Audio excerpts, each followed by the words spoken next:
gentleman to give us his short remarks. Our founder, President, and our Chief Executive Officer, Mr. Leandro Legarda Leviste.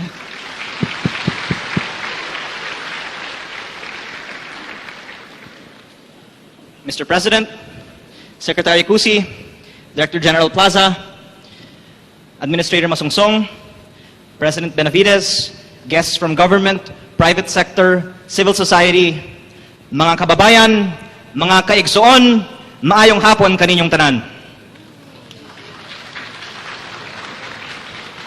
Nagtuon ko og gamay nga binisaya, kadtong nakauban ko si Mayor Duterte sa Davao og 2013.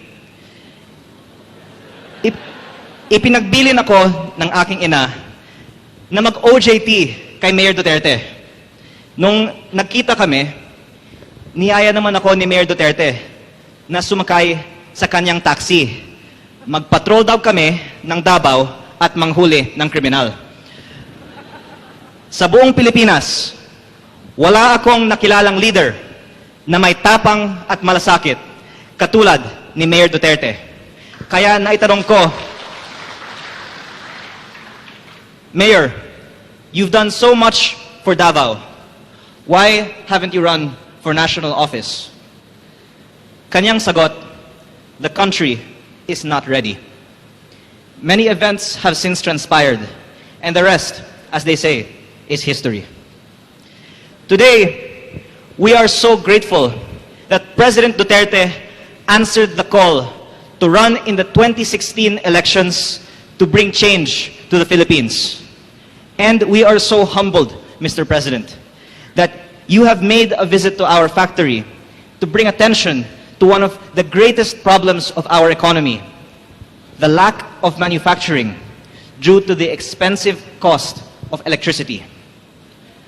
We decided to set up this factory last year, inspired by President Duterte's push for industrialization and lower electricity rates. For years, the Philippines had the most expensive electricity in Asia, and no existing technology, whether fossil fuel or renewable, could solve this problem.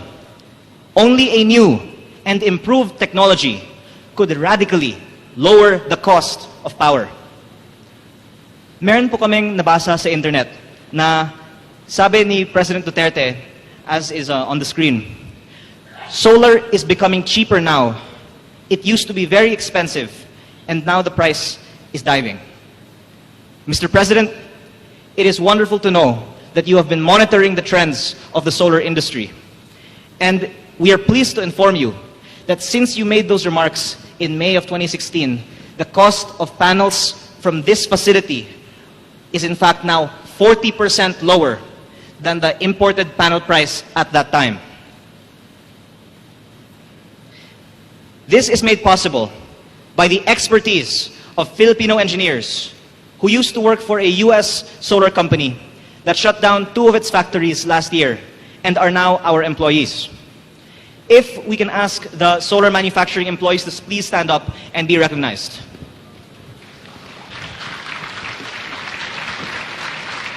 If not for the policies of the Duterte administration, these jobs and this factory would not be here today.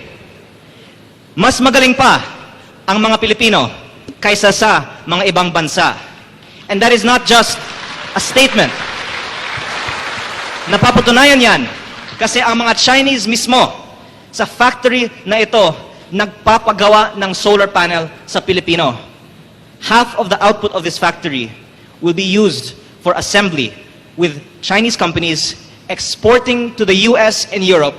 Kasi pati ang Amerikano at ang European, gusto po nila, sir, made in the Philippines. And this is a testament to the international community's confidence in the Philippines under President Duterte. For years, inuuna po ng mga Chinese and other manufacturers, Malaysia, Thailand, and Vietnam. Pero nung naupo si President Duterte, nagbago na ang paningin ng buong mundo sa manufacturing sa Pilipinas. And hopefully, within this term, will generate up to 500,000 jobs, both in manufacturing and in the installation of solar panels. Mr. President, we are here because we want to give back to our country. And as you say, give every Filipino a comfortable life. We measure our success not in terms of revenue or profit, but our contribution to the national development, especially the impact that we give to the poorest of the poor Filipinos. Thus, we are pleased to announce our latest offered price to the country's electric utilities, using panels manufactured here to supply the lowest cost in Philippine history. Whereas the cost of solar energy on this screen used to be $968 and then $869. And the average generation rate that Filipinos, rich and poor, are paying is 5 to 6 pesos per kilowatt hour. Binagsakan namin ho ang aming presyo at ibinigay na natin ang tubo to deliver consumers the lowest cost power in the history of the Philippines. Halos 3 piso na lang ang magiging singil ng henerasyon sa Pilipinas kung manggagaling po sa solar energy. And if our utilities will only listen to the new reality that fossil fuel is no longer a necessary evil, renewable energy is not only clean, is now reliable, but is most importantly the cheapest source of power. Applied to our country's entire demand, this will give the Philippines one of the lowest generation costs in the world, saving Filipinos 5 trillion pesos over 25 years, 200 billion pesos a year.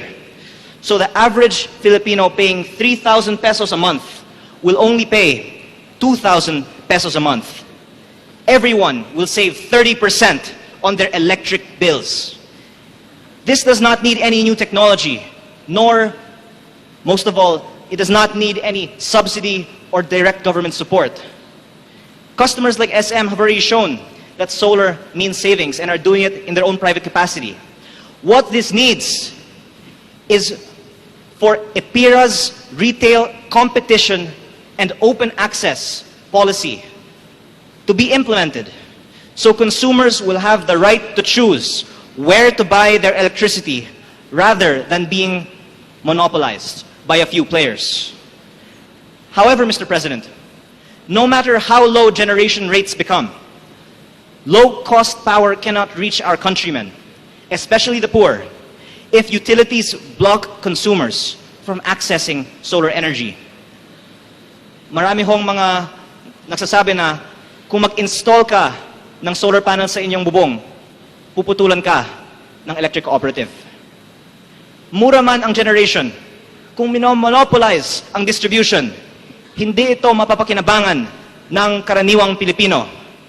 And to illustrate this, we are constructing the first megawatt-scale solar battery microgrid in Asia to bring reliable 24-hour power to the town of Paluan, Occidental Mindoro.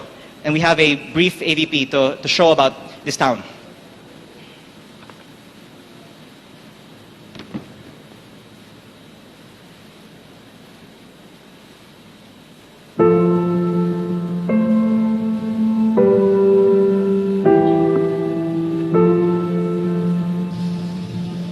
Ako po si Susan Pagwagan, may 3 anak. Ang power po namin dito, palaging nagba-brand out. Hindi makapag-aral yung mga anak ko ng mabuti. Kapag gabi, gumagamit lang kami ng kandila. Yun po talaga ang hinahanap ng mga mamamayan dito na magkaroon ng continuous na ilaw kasi ang hirap ng walang kuryente. Nahihirapan kami para sa mga anak namin. Ako po si Melody Jane Dilara. Ako po yung teacher in charge dito po sa Katuray Minority School. Kapag po walang kuryente, hindi po comfortable yung mga bata, hindi po ganun ka-effective yung teaching and learning. Yung pong gamit namin ng technology, syempre po pagka walang kuryente, hindi rin po namin siya magamit ng maayos. Yun po ang situation namin dito. March 2017 came, we had this National Conference of Mayors, and then that day, I met Solar Philippines. We discussed everything, tapos doon ako sobrang na-excite. Ang Paluan, isa sa magiging una at magiging pioneer at magiging example ng clean energy. Yung pagkarinig ko po noon, syempre po, masaya sa pakiramdam na magkakaroon kami ng solar, na magkakapower kami ng ganun. May improve na po yung barangay namin na magkaroon kami ng ganun. Hindi na po mahihirapan ang bawat pamilya namin.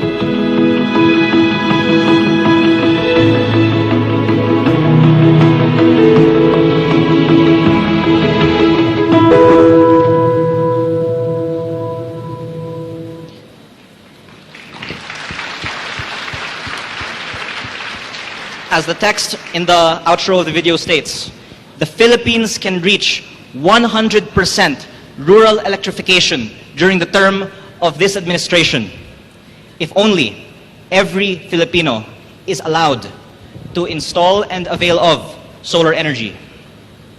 This solar battery microgrid in Occidental Mindoro will make the town that has currently one of the worst power in the country have one of the best power in the country at a lower rate than any other comparable utility.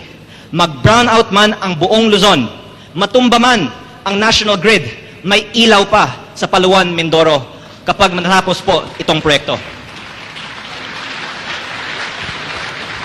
Mr. President, the ERC has drafted rules currently being deliberated by industry stakeholders to formally legalize microgrid installations. If these rules are approved, we can end energy policy in the Philippines. Lahat ng mga mahihirap na bayan na walang kuryente o masama ang serbisyo ng electric co-op ay maaari nang magkaroon ng kuryente na walang brownout at mas mura pa sa madaling panahon.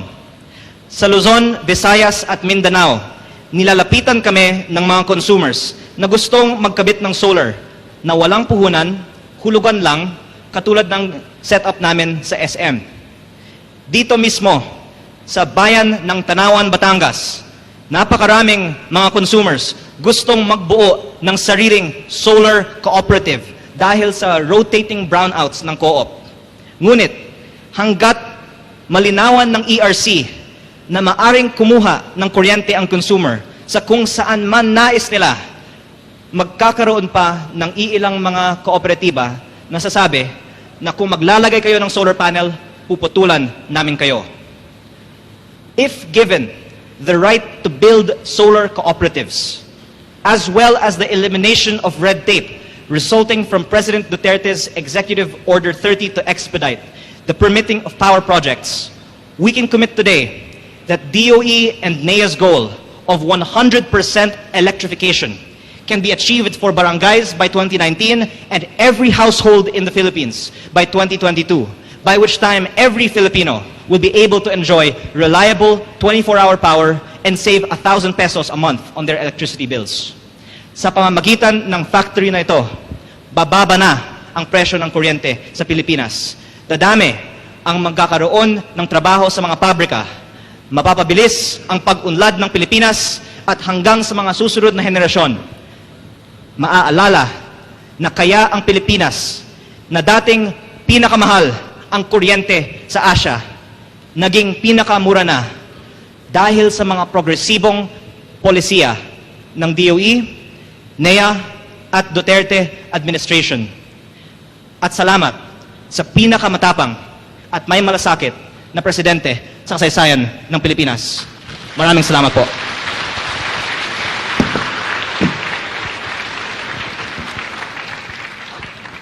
Maraming salamat, Ben, kay